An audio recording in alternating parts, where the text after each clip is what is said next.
What is the point in local councils, local authorities, the government, professional bodies that are supposed to be democratic? What is the point of them asking your opinion on anything? What is the point of the consultation? Do you feel like those people in power are completely out of touch with what you think, what you want, what you desire? And do you think that the idea that they consult with you is virtue signalling claptrap? Because I do. Do you know we just did a little search tonight? Have you heard about the story of Black Boy Lane? Black Boy Lane? Black Boy Lane is a road in North London. It's in Haringey.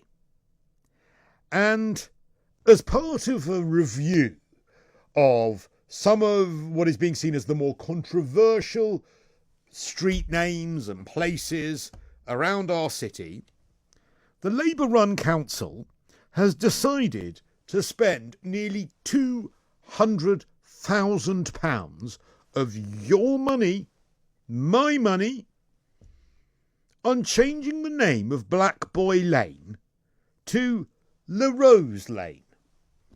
La Rose. It's not even Rose Lane, it's La Rose Lane, just to make it even more irritating. La Rose Lane. Why? Because it is seen as being racist.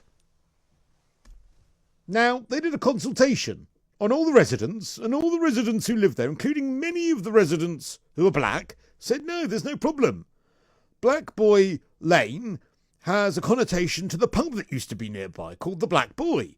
And that pub was as a result of, well, there were a number of reasons why that pub, they thought, might have had that name. It might have been something to do with the fact that there were children that used to be chimney sweeps or go into coal mines, so it might have been that. It might have been the nickname for King Charles II. There is absolutely no evidence whatsoever that A, it was linked to slavery or colonialism, or that B, any of the residents whatsoever had any kind of problem with it at all.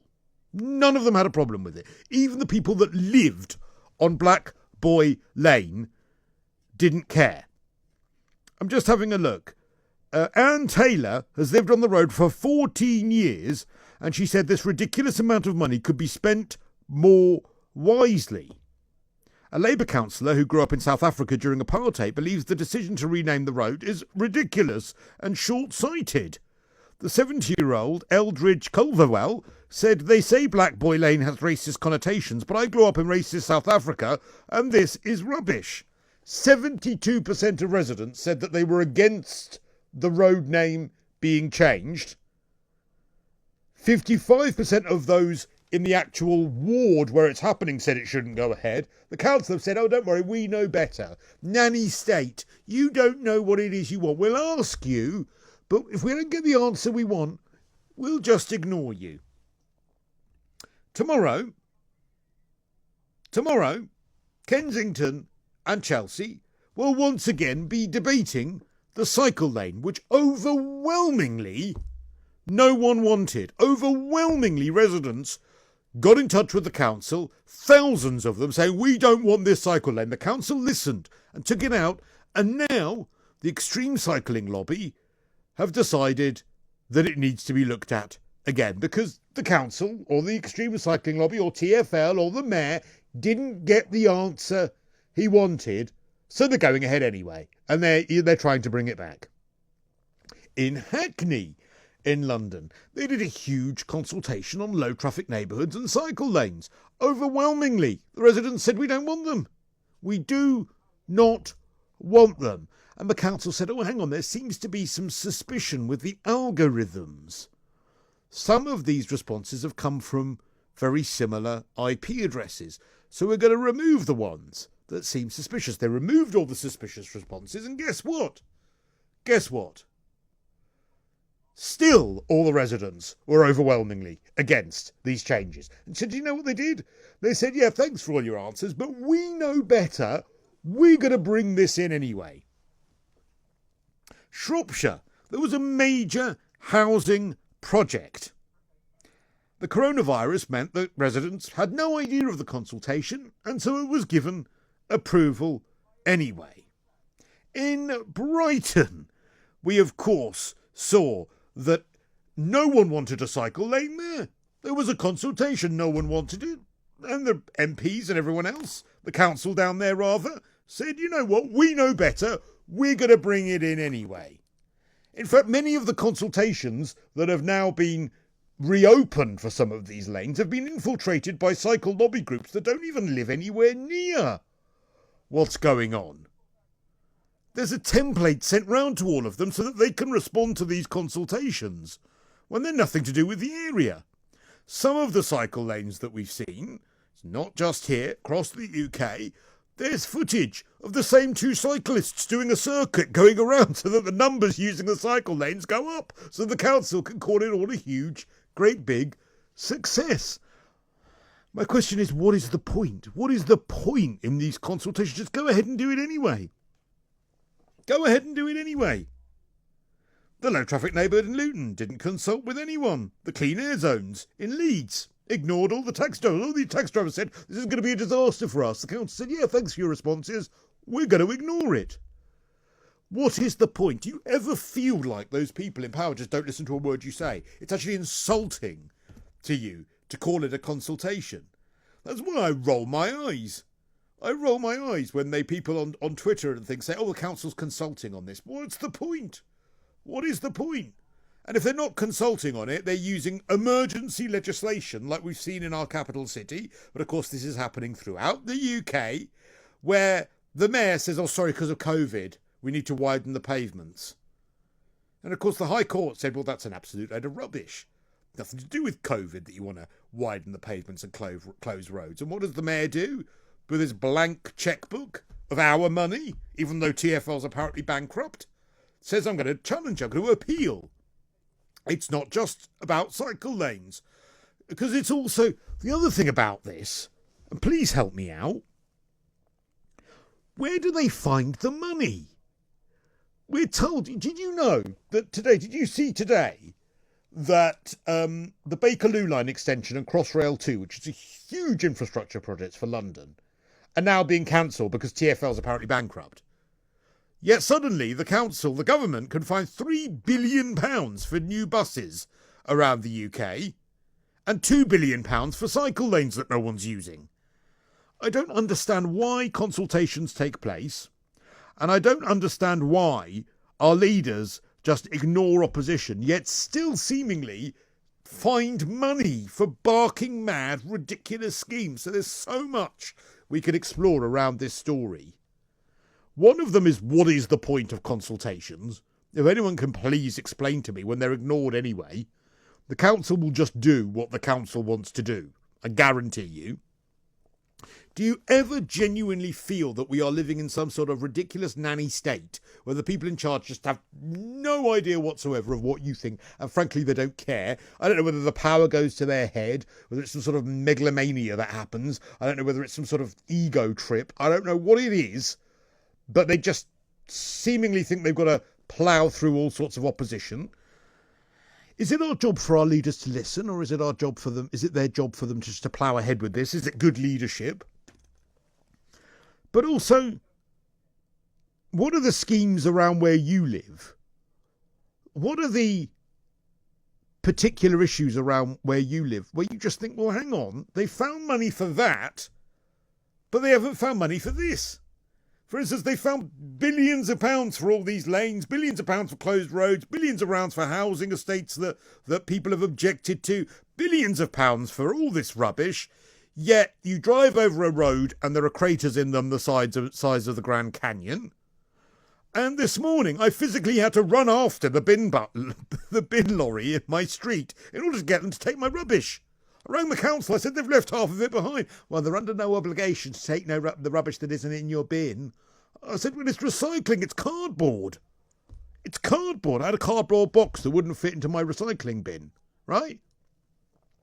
And the recycling truck went by. And they went over and they left it all by the bin. So I ran after them in my pyjamas. I was like, excuse me, you've left some boxes behind. And they said, oh, no, the lorry's full. I mean, it's like a 15-ton lorry on the street. Huge thing. Honestly, it was bigger than my house, this lorry. And they said, oh, sorry, the lorry's full. I said, well, can't you come back? No, sorry, we can't come back. No, we're only doing one round today. And it's just like, so you can't take away my actual rubbish that I produce. Yet suddenly this council has hundreds of thousands of pounds. They're building housing projects around where I live that no one wants. That's the other thing. They're knocking down council houses that people have lived in for 40 years to put up huge tower blocks that no one wants. No one wants them.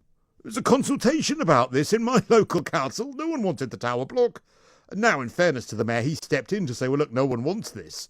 One of the few times that Sadiq Khan actually has a use. Because I've no idea what he's there for otherwise. I'm just sick of it. I'm just sick of this virtue signalling rubbish where they say, oh, we're going to consult with residents. No, you're not. No, you're not on anything. And this goes throughout the country. 0344 499 1000. What is going on? Seriously, is there something else happening here? David in Bermondsey. David, I don't understand. Why do we have these things called consultations when they're anything but?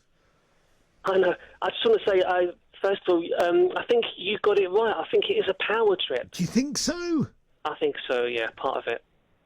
How so? Why? Is it so they get into these council positions and they suddenly say, OK, we're going to ignore anything else? I mean, there are ambulances that can't get to people. I saw a video of one the other day that was mounting the pavement to try and get to people. The fire brigade have said that waiting and journey times, they've been late to get to fires in 3.5 times more than they were a year ago. And the council just says, oh, well, anyway, we want to do this anyway. Why?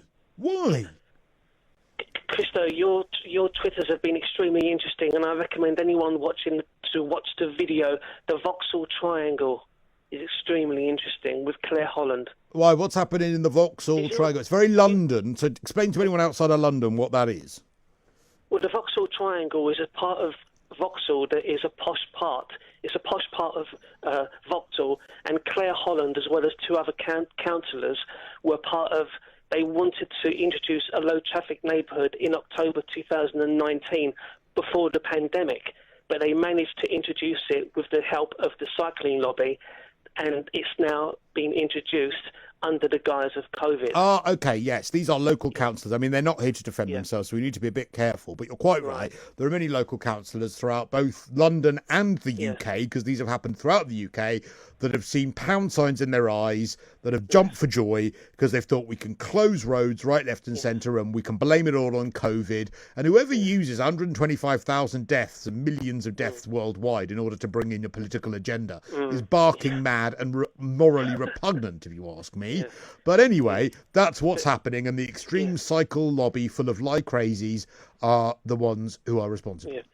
But I think also if councils had consulted with people, they would have realised that people don't want to cycle around. They did. Hackney consulted and no one wanted it. They brought it. They said, well, we know better. We've decided we know better. Yeah. Yeah. And cycling, Cristo, that is for young people, young, fit people, you know? It's not for, it's for the vast minority. But is there something wider going on here? Is there something bigger going on that we don't know? Do you feel like you're ignored by those people in charge? I think they think they're going to make people fit or something like that. Well, so what? So basically, well, then why do they waste the money? Why do they waste thousands of pounds getting in agencies doing all of these consultations if they're just going to say, well, you know what? Because it's a waste of time. I've answered some of the consultations in my local area for things and they're never listened to. They did a huge consultation in London on the 20-mile-an-hour speed limit. No one wanted it. They brought it in anyway. Why? Cristo, I sent a Freedom of Information request to Southwark Council about the cycle lane on Jamaica Road. 5 weeks later, they responded to say, oh, no, that question has to be redirected to Transport for London. Yeah, well, that was trying to decipher who owns the roads in London is a ridiculous thing. David, thank you. And by the way, this happens throughout the UK, and it's not just with cycle lanes. There are other projects that are completely bulldozed through, and you just think to yourself, well, why bother? Why bother lying that it's lies, isn't it? They're lying that they consult with us. And I just think that the world's going mad. We'll take a quick break and then we'll talk about Black Boy Lane. Why that name needed changing, I've absolutely no idea. Do you know what I found today? I'm going to ask Calvin Robinson about this. Shall I start my own campaign? Do you know there are 2 Indian restaurants in London called the Gaylord? Why are you laughing? Why would I object to that? I know. But no, that's it. I want the Gaylord gone. I want the Gaylord gone. What do you mean that would put me out of a job? What do you mean that means I've got to leave the building? I don't understand what you mean. What do you mean I've got to get my coat? I don't know. But seriously, that's going to be the next to go. Apparently it's a lovely Indian restaurant, the Gaylord. And are there a few pubs around the UK called the Gaylord, aren't there? Well, I'm sorry, but from now on, you won't find me entering a Gaylord again. Seriously, there might be some real objections to me entering a Gaylord. And I think I'm going to put my foot down about it.